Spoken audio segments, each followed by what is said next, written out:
همین چیزا میگیم. همین بیانه میبینیم که چی رسول صلی الله علیه و سلم میبینیم چه خیلی چی بود، یعنی حیی بود. خاصتا یعنی جنده چیه، یعنی این چیز همه به زن و مرد مثلا چیز هم بیانه میبینیم، خاصتا زن ها مثلا نه، زن ها باید که مثلا چی این چیز از این جهت چی باشد، یعنی حیا مثلا شرم مثلا یعنی قیمنده باشد. یعنی هم به ام المؤمنین عایشه رضی الله تعالی و ارضاها چی میگفت، یعنی میگفت که یعنی رسول الله صلی الله علیه و سلم جواب دفن کردن خانه عایشه به سونی باز رسول الله که دفن کردن باز ابو بکر کیه میگفت وقتی که رسول الله صلی الله علیه و سلم و پدرم ابو بکر دفن بود خانه منده، میگفتم که کنتو اضع عنی الثوب، یعنی حجابم چیزم میکشیدم برای اینکه رسول الله زوجی و ابو بکر ابی محرم، هر دو محرم. لیکن لما دفن ابو بکر لما دفن عمر رضي الله تعالى عنه كانت إذا دخل الغرفة حجرة كانت نعم مشدودة، يقول كنت مشدودة علي ثوبي حياء من عمر. آدم مردانه مردانه میشه بدم نمیبیندم، لیکن حیا مثلا چی میکند، یعنی قیمنده. یعنی امروز از زنده شر نمیدارد، از زنده شرم نمیدارد. یعنی این آدمایی که این کجاش شرم حیا، یعنی دیگه از مثلا چه آدمی عمر امیر المؤمنین مرده، یعنی معنیش نه که یعنی ارواح چی نیست، لیکن چیز میدوند که یعنی وای آدم مرده نمیبیند نمیشنود حاضر نمیشه، لیکن سختی شرم حیایی زن به دلالت میکند این چیز. یعنی چی سختی چی به شرم حیا به نعم. عایشه رضی الله تعالی عنها خیلی بود، یعنی همه امهات المؤمنین صحابه ها هم خیلی بودن. یعنی وقتی که یعنی حدیث بخاری به اومده که حدیث بخاری اینده وقتی که اون رسول عایشه به که میبیاد، یعنی امکش من الرضاعه، امک رسول عایشه یعنی مرد میبیاد نمش افطاس زنش عایشه به خردسالشنده چیه کودک بدگیشنده شیر دادگی. والرضاعه تحرم ما يحرم النسب، محرمیه بر رضاعه ثابت میشه چه خیلی که به نسب ثابت میشه. وقتی که میبیاد میگوید که انا عمك یا عایشه افتح الباب، قال که لا، میگوید ما اذن لك، میگوید یعنی حتی اسال رسول الله صلی الله علیه وسلم شرم. یعنی سن وقتی که رسول صلی الله علیه و سلم رسول صلی الله علیه و سلم میگوید که نعم، میگوید انه عمك اذنی له فلیلج بیتک، کما که رسول الله میگوید انما ارضعتني زوجته ما ارضعني هو.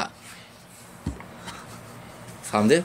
یعنی من به شیر دادگی میگوید مرد شیر نداد من به آخر، من به زنی وای شیر داد، یعنی زنش مادر میشد، من به مادر شیر، یعنی من الرضاعه. لیکن خودش چی داخله، خودش شیر میته مرد شیر نمیته آخر. فهمده؟ همه علما به این حدیث چی استدلال میکنن؟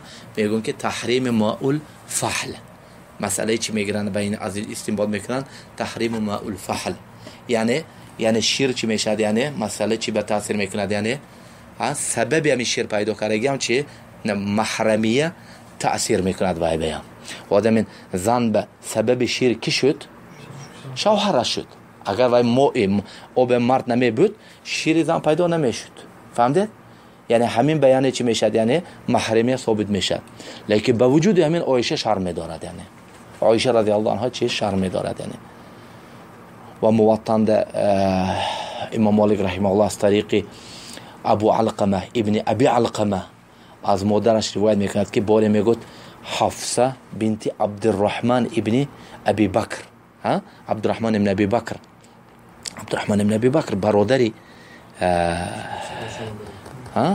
عایشه رضی الله عنها، یعنی کی میشد؟ جیانی عایشه رضی الله عنها جیان میشد، هم خیلی میشد که جیانش میشد، دختری برادرش.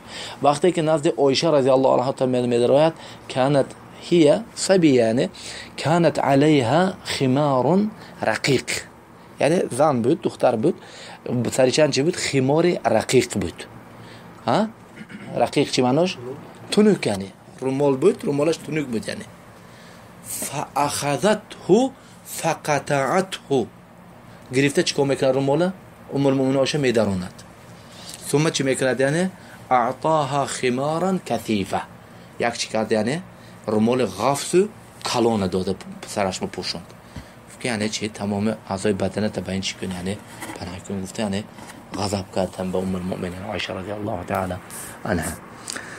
هم به شاهد مثلا چی میشه یعنی این چی به دلالت میکنه یعنی شرم و حیای امهات المؤمنین به همین اند اثر میبیارن، یعنی اثر از یک چند طریق اومدگی، یعنی اصحش طریق شعبی لیکن مرسل، یعنی یک چند طریق دارد یعنی این اثر. حضرت فاطمه رضی الله عنها، بعض اهل علم ضعیف میگن، بعضی صحیح میگن، مختلفه. فاطمه رضی الله عنها وقتی که وفات میکرد، وفاتش نزدیک بود، وقتی که اسما بنت عمیس یعنی زن ابو بکر، اسما بنت عمیس زن ابو بکر، وقتی که فاطمه میبینه، فاطمه یعنی چنده حالت احتضار، حالت مرگنده بود، میبیند که گریسته استاد از فاطمه. برای چی میگریه؟ میگوید که من میگوید از چی گریسته استادم، فردا وفات میکنم، حاضر جنازه دونه چنده میبرن، مثل یک صندوق برین چه تابوت یعنی تابوت مثلا چه باید تمام طرفاش محکم. قدیمانده چی خیل بود یعنی مثل همه خیل خشب یعنی کشود همه طرفش، فهمدید؟ همه طرفش کشوده بود یعنی هم بالای هم به مرده میمونند و میبرند، یعنی همه طرفش چی کشوده هست. من میگو بالای خشب با مونده، فردا میبرن، من چی نزد مردم ده نمایان میشم. یعنی سبحان الله چی از مردهش چی یعنی که تو که مردم یعنی از زنده اگیش نه، یعنی تو که یعنی چی یعنی باز مردن چی میکنه یعنی شرم داشته سود است که یعنی چی خیر من به پیش مردم گذشته قبر بمیرم یعنی. هم فهمیدید یا نفهمیدید این چیزه؟ یعنی حاضر یعنی این یعنی اوار زنش پویز به سوار میکنه یعنی چی؟ رسیه به بافت یعنی این حالت مردنت بهتر نگید یعنی گیجا شرم، گیجا یعنی حیا. حبیننده اسما رضی الله تعالی عنها میگه که ما چی حبشند یک چیز دیده بودیم، میگه یعنی که همین چی کرده یعنی حبشند سونه میخیل آور نشونده تا میخیل یعنی جرائی دا آورده، هر خیل چوب خوی آورده، سو چیکار کرده یعنی چوب خوی خیل مثل چوبای ساخته، همین سی تابوت باید بالاش با چیکت یعنی با یک پرده با یک متا پوشید یعنی. سونه فاطمه گفت که من گفت به همین دفن کردین خیل باشد تا که نه نمایم نزد مردم. این چی بود یعنی حیا بود. والحمد لله رب العالمین. صلی الله علیه و